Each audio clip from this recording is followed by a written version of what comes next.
안녕하세요. 황혼 한걸음입니다. 오늘은 제 이야기를 먼저 들려드리려고 합니다. 솔직히 말씀드리면 저도 사위와의 관계 때문에 정말 힘들었거든요. 딸이 결혼한 지 3년이 됐는데 사위와 저는 계속 어색했습니다. 결혼 전에는 참 좋았어요. 사위가 집에 놀러와서 이것저것 이야기도 하고 같이 저녁도 먹고 웃으면서 지냈는데 그런데 결혼 후부터 완전히 달라졌습니다. 어느 순간부터 사위는 집으로 놀러 오지 않았습니다. 딸을 데리러 온 사위를 향해 제가 이응이응아 요즘 바쁘니? 라고 물으면 예, 조금요. 라고 대답하기만 할 뿐이었어요. 명절에도 집에 와서 밥만 먹을 뿐, 딱히 이야기를 하거나 살갑게 굴지 않았습니다. 솔직히 정말 서운했습니다. 밤에 혼자 누워서 생각했어요. 내가 뭘 잘못한 걸까? 왜 나를 이렇게 피하는 걸까? 내가 싫은 걸까? 잠이 안 올 정도로 마음이 아팠습니다. 사위를 가족처럼 대하고 싶은데 사위는 벽을 쌓는 것만 같았어요. 어느 날은 참다 못해 딸한테 물었습니다. 이응이응이가 왜 저렇게 나를 피하니? 엄마가 뭘 잘못했니? 그때 딸이 한 말이 저를 깨웠습니다. 아, 엄마가 너무 이것저것 물어봐서 부담스럽대. 그리고 집안일이나 집 대출 얘기 좀 하지 마. 간섭받는 느낌 든다던데? 그 순간 정말 충격을 받았습니다. 가슴이 철렁했어요. 저는 관심을 가진 건데 사위는 간섭이라고 느꼈던 겁니다. 저는 사랑으로 한 건데 사위는 부담이라고 느꼈던 거예요. 그날 밤 정말 많이 울었습니다. 그리고 많이 생각했습니다. 내가 뭘 잘못한 걸까? 어떻게 해야 사위와 가까워질 수 있을까? 그때부터 저는 조금씩 변하기 시작했습니다. 그리고 지금은 사위와 정말 편한 사이가 됐습니다. 명절에도 편하게 이야기하고 가끔 주말에 함께 식사도 합니다. 사위가 먼저 전화를 걸어서 안부를 묻기도 해요. 장모님, 요즘 어떻게 지내세요? 보고 싶네요. 이런 말을 들을 때 정말 눈물이 날 것 같습니다. 제가 어떻게 변했기에 이렇게 달라졌을까요? 오늘은 제가 깨달은 것, 그리고 실제로 관계를 회복한 방법을 여러분께 모두 말씀드리겠습니다. 혹시 지금 사위와의 관계 때문에 마음이 불편하신가요? 밤에 잠 못 이루고 계신가요? 괜찮습니다. 저도 그랬으니까요. 함께 풀어가 봅시다. 제가 가장 먼저 깨달은 건 이거였습니다. 사위도 처음에는 저와 가까워지고 싶어 했다는 거예요. 장모님과 좋은 관계를 맺고 싶어 했습니다. 그런데 왜 점점 멀어졌을까요? 제가 의도치 않게 사위한테 너무 많은 부담을 줬기 때문이었습니다. 저는 사위를 아들처럼 대하고 싶었어요.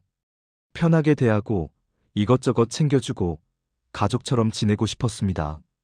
그런데 사위 입장에서는 어땠을까요?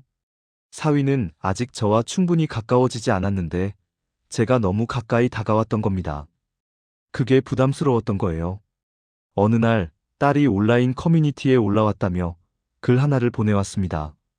장모님이 저한테 너무 잘해주세요. 고맙긴 한데 너무 부담스러워요.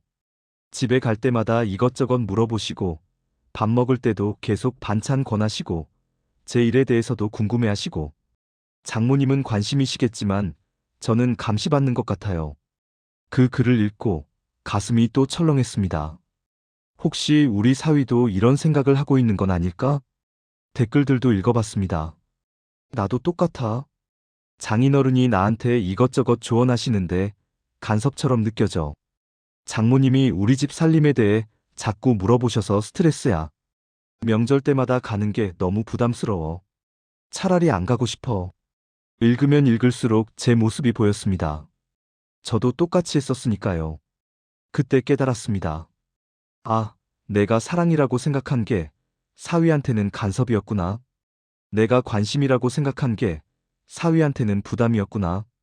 정말 충격적이었습니다. 그 후로 저는 주변 분들한테도 물어봤습니다. 혹시 사위와 관계가 어떠세요? 놀랍게도 정말 많은 분들이 저와 비슷한 고민을 하고 계셨어요. 한 분은 이런 이야기를 해주셨습니다. 저는 사위를 정말 좋아했어요. 딸이 좋은 사람 만났다고 생각했고 사위를 아들처럼 대하고 싶었죠.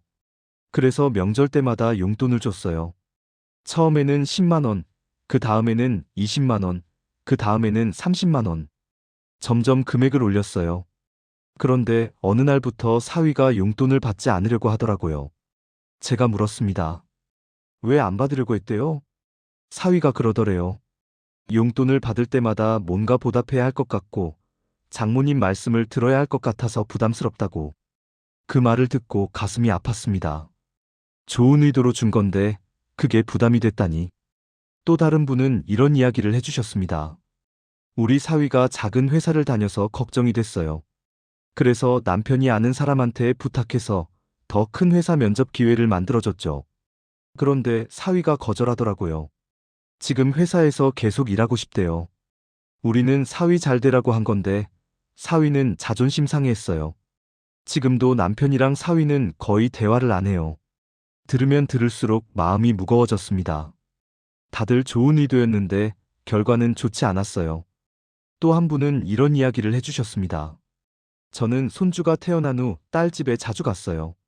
손주도 보고 딸도 도와주고 집안일도 해주고. 그런데 나중에 딸이 그러더라고요. 남편이 자기 집 같지 않다고 좀 덜 오면 안 되겠냐고. 정말 서운했어요. 도와주려고 간 건데. 그분 눈에 눈물이 고이는 게 보였습니다. 저도 눈물이 날 것 같았어요. 왜냐하면 저도 똑같은 마음이었거든요. 그러나 이 이야기들을 듣고 저는 깨달았습니다. 문제는 경계였습니다. 우리는 사위를 가족이라고 생각합니다. 그래서 가족처럼 대하고 가족처럼 챙겨주고 싶어요. 하지만 사위는 아직 우리를 완전한 가족으로 느끼지 못합니다. 아직은 조심스러운 사이예요. 그래서 우리가 너무 가까이 다가오면 숨이 막힙니다. 우리가 이것저것 챙겨주면 간섭이라고 느낍니다. 우리가 조언을 하면 무시당한다고 느낍니다. 반대로 우리가 너무 무관심하면 사위는 소외감을 느낍니다. 자기를 가족으로 받아들이지 않는다고 느끼죠. 그럼 도대체 어떻게 해야 할까요? 저는 먼저 사위의 공간을 존중하기로 했습니다. 딸 집에 가고 싶을 때도 먼저 전화했어요. 딸아, 이번 주말에 잠깐 놀러 가도 될까? 사위가 괜찮다고 하면 말이야. 처음에는 이게 정말 어색했습니다. 내 딸 집인데 왜 내가 허락을 받아야 하지? 이런 생각도 들었어요. 하지만 참았습니다. 딸이 사위한테 물어보고 대답했어요. 엄마, 이번 주말은 남편이 피곤해서 쉬고 싶대. 다음 주에 오면 안 될까? 예전 같았으면 섭섭해했을 겁니다. 하지만 이번에는 달랐어요. 그래, 괜찮아. 다음 주에 갈게. 사위한테 푹 쉬라고 전해줘. 이렇게 몇 번 하니까 놀라운 일이 일어났습니다. 어느 날 사위가 먼저 전화를 했어요. 장모님, 이번 주말에 시간 되시면 저희 집에 오세요. 제가 고기 구워드릴게요. 그 전화를 받았을 때 정말 눈물이 날 뻔했습니다. 사위가 먼저 저를 초대한 거예요.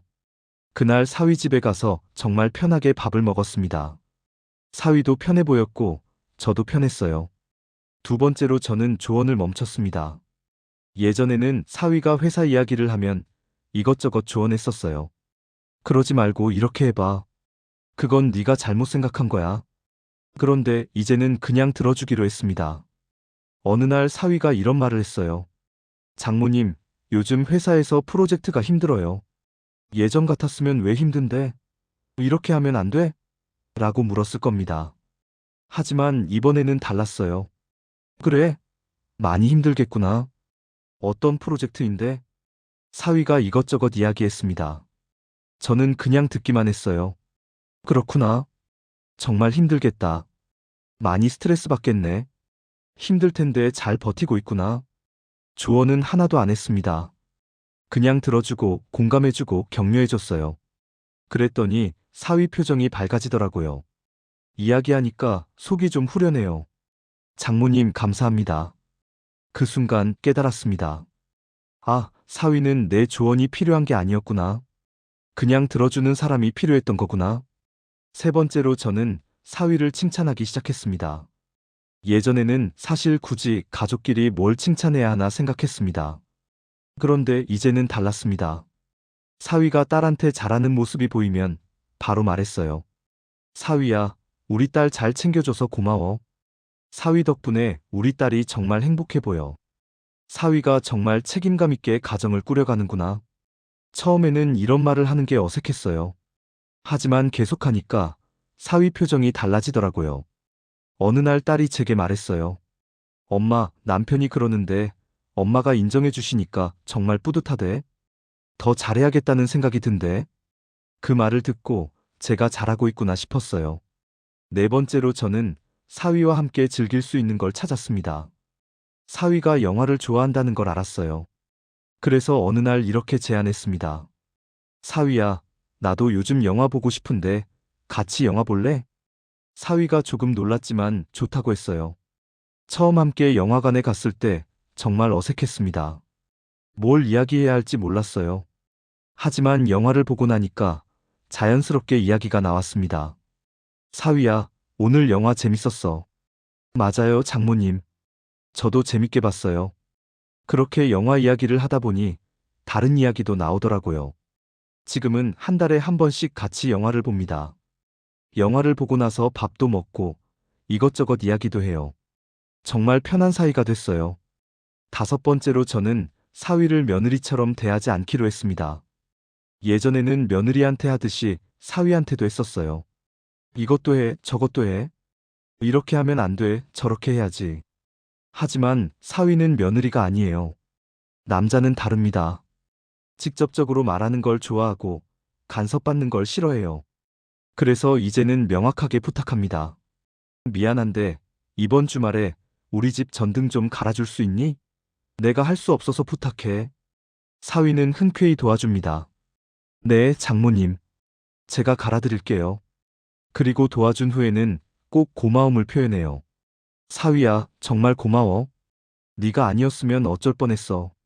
덕분에 해결됐어. 이렇게 하니까 사위가 먼저 물어보더라고요. 장모님, 집에 불편한 거 있으면 말씀하세요. 제가 고쳐드릴게요. 그렇게 1년쯤 지났을 때 정말 감동적인 일이 있었습니다. 제 생일날이었어요. 딸이 집에서 생일상을 차려줬습니다. 케이크에 초를 켜고 생일 축하 노래를 불렀어요. 그때 사위가 제 손을 잡더니 이렇게 말했어요. 장모님, 그동안 감사했어요. 처음에는 제가 장모님을 어려워했어요. 장모님이 저한테 관심을 가져주시는 게 부담스러웠어요. 하지만 요즘은 달라요. 장모님이 저를 존중해 주시고 믿어주시니까 정말 편해요.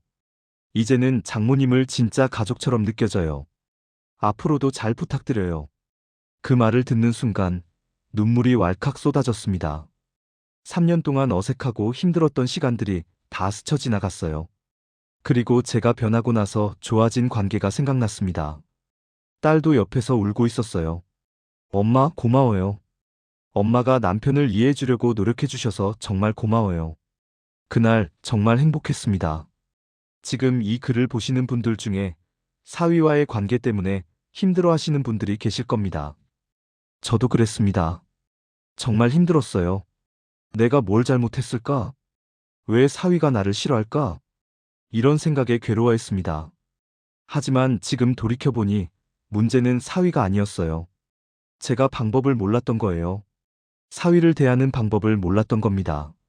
사위는 우리 딸이 사랑하는 사람입니다. 그리고 우리 딸을 행복하게 해주는 사람이에요. 그 사람을 우리가 어떻게 대하느냐에 따라 딸의 행복이 달라집니다. 사위와 좋은 관계를 맺는 건 결국 우리 딸을 위한 일입니다. 저는 이제 알아요. 사위를 우리 사람으로 만들려고 하면 안 된다는 걸. 그냥 딸이 선택한 사람으로 존중하면 된다는 걸. 그게 진짜 사랑이라는 걸. 오늘부터 시작해보세요. 오늘부터 조금씩 변해보세요. 통제하려 하지 말고 존중하세요. 평가하려 하지 말고 인정하세요. 조언하려 하지 말고 들어주세요. 간섭하려 하지 말고 응원하세요. 그럼 사위도 마음을 열 겁니다. 시간이 걸릴 수 있습니다. 한 번에 가까워지지 않을 수도 있어요. 하지만 포기하지 마세요. 저처럼 조금씩 천천히 사위와의 거리를 좁혀가세요. 억지로 가까워지려 하지 말고 자연스럽게 가까워지기를 기다리세요. 그럼 언젠가 사위도 우리를 가족으로 받아들일 겁니다. 편하게 전화하고, 편하게 방문하고, 편하게 이야기하는 날이 올 거예요. 저처럼요. 그날을 기대하면서 오늘부터 작은 변화를 시작해보세요. 여러분도 할 수 있습니다. 저도 했으니까요. 다음 영상에서는 명절과 제사 문제를 어떻게 평화롭게 해결할 수 있는지 이야기해 보겠습니다. 특히 요즘은 명절 문화가 많이 바뀌고 있습니다. 며느리도 사위도 젊은 세대가 원하는 명절은 우리 세대와 많이 다릅니다. 어떻게 하면 전통도 지키면서 젊은 세대도 편안하게 명절을 보낼 수 있을까요? 그 방법을 자세히 알려드리겠습니다. 그럼 시청해주셔서 감사합니다. 오늘도 황혼 한 걸음이 여러분 가정에 평화와 행복이 가득하길 바라겠습니다.